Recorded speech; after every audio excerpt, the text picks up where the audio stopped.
সজনী তোমার দেখিয়া মাতাল হইয়া রাতের ঘুম গেল উড়িয়া। সুহাগে চাঁদ বদনী ঘুঙুর পায়ে দিয়া, দেখো ও সখী তোমার দেখি পরানো বড়িয়া। ফরান বড়িয়া আমি আজকে তোরে দেখমু রে কাশেম। একটা ক্লাসে প্রত্যেকবার 3বার হইরা ফেল করার কারণে তোর থেকে আমার মানিজ্য যাই বেশি। আজকে দিকে আমি তোরে প্রশ্ন কইরা আটকাইতে পারি কিনা। এমন দিন কি কোনোদিন আপনার জীবনে আইছে? আমি কাশেমরে আটকাইবার মতো প্রশ্ন আপনার ডায়েরিতে নাই। দর্শকেরা আপনাদেরও কোনো প্রশ্ন থাকলে জানান, আমি কাশেম উত্তর দিতে সবসময় নাম্বার 1। আচ্ছা কাশেম বলতো, গার্লফ্রেন্ড আর ইয়ারফোনের মধ্যে মিল কোন জায়গায়? স্যার, ইয়ারফোন আর গার্লফ্রেন্ডের মধ্যে মিল হইল এই দুইটা জিনিসটা আপনি যতই যত্ন কইরা সামলাইয়া রাখেন, এই জিনিসগুলাই সবসময় ওই ফেস লাগাইব। এই কথাটা তো আসলেই ঠিক। বিয়া করার আগে যখন আমার বউ আমার গার্লফ্রেন্ড আসলো, তখনও তো খালি ফেসই লাগাইতো। এই অভ্যাসটা তার এখনো আছে। কি অবস্থা স্যার? আমার উত্তর শুনলে কি আপনার অতীতের দিনের বিরহের কথা মনে হইয়া গেছে গা? প্রত্যেকের জীবনেই কম বেশি এইরকম ফেস লাগা ওরা গার্লফ্রেন্ড থাকে। তুই তোর ডাইলগ বাদ দিয়া সুন্দর করে আমার প্রশ্নগুলোর উত্তর দে। বলতো এখন, বনের রাজা বাল্লুকের গায়ের লোম সবসময় কোন কারণে এত লম্বা থাকে? এইটা তো একবারে সহজ প্রশ্ন স্যার। এই সহজ জিনিসটাকে আপনি জানেন না? বন জঙ্গলের ভিতরে তো কোনো নাফিত থাকে না, এই কারণে বাল্লুকেরও চুল কাটতে কেউ দিতে পারে না, যার ফলে বাল্লুকের গায়ের লোম সবসময় লম্বা থাকে। হারামজাদা কাশেম, তোরে কিন্তু এখন আমি বাদাম দিমু খফালো, আর উল্টা এগিয়া পড়বে নেফালো। তুই তো আমার মাথাটারে একবারে গরম হইয়া দিতাছস। আরে আমার উত্তর দেওয়া তো খালি শুরু হইছে।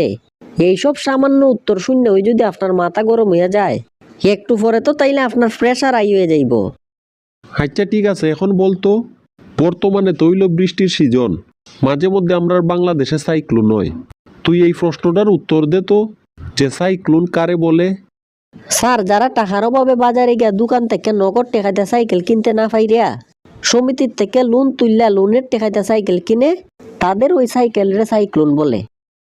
এই কাশেমের উত্তর শুনে তো আমার মাথাটা খালি একটু একটু হইরা গরম হইতাছে। মনটাই তো চাইতাছে কাশেম আরামজাদারে মাইনজারটা ফাতারে কয়েকটা দেই। বারবার তাইলে এক ক্লাসে কাশেমে এই কারণগুলা লাগিয়ে ফেল হরে। অনেকদিন পরে আজকে স্যাররে সুযোগে পাইছি। আজকে কিছু জাকা নাকা উত্তর দিয়া স্যাররে একটা উচিত শিক্ষা দেওয়ানই লাগবো। প্রত্যেকবার পরীক্ষা খাতায় আমারে ফেল দেওয়ার প্রতিশোধ নেওয়ার একটা সুবর্ণ সুযোগ আমি পাইছি। আচ্ছা ঠিক আছে, এখন তুই বলতো, বাংলাদেশের মাঝে কোন জায়গায় সবচাইতে বেশি বৃষ্টি হয়? স্যার, বাংলাদেশের মাঝে সবচাইতে বেশি বৃষ্টি হয় মাটির মাঝে, কারণ আকাশ থেকে বৃষ্টি পড়ার সময় শুরুতেই মাটির মধ্যে আগে বৃষ্টিটা পড়ে। বেবাডের ঘরে বেবাড কাশেম, তোর উত্তর দিকটা তো আমার মনটাই চাইতাছে তোর নিয়ে জাদুঘরের ভিতরে লটকাই রাখি। এই জিনিসটা করলে তো আরো খুব ভালো হয় স্যার। মানুষ টিকিট কেটে আমার মতো একটা 5G বয় ব্লুটুথ বয় কাশেমরে দেখতে আইব। আচ্ছা এখন মনে কর, একটা রুগী আইছে ডাক্তারের কাছে চিকিৎসা নিতে। চিকিৎসা নেওয়ার পরে ডাক্তার রুম থেকে বাইর হইয়া যাওয়ার সময় ডাক্তারের দরজার সামনে রুগীটা ফরফারে গেছে গা। এখন পুলিশের হাত থেকে ডাক্তার নিজের রক্ষা করবো কেমনে? এইটা তো একবারে সহজ বিষয় স্যার।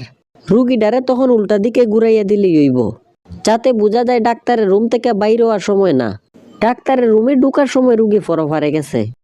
না, তোরে ফরানো আমার পক্ষে সম্ভব না। আমার মনে হয় তোর এক ক্লাসে 3বার না 30 বার হইরা থাকা উচিত।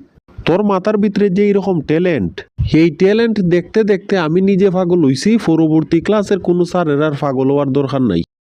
আপনার মতো স্যার যদি আমার এই 1 ক্লাসে 3বার ফেল দিতে পারে, তাইলে আমি কাশেমেও উত্তর দিয়ে আপনার লো প্রেশারে হাই প্রেশার বানাইয়া দিতে পারি। ছাত্র হইলে আমি কাশেমের মতোই হওয়া দরকার।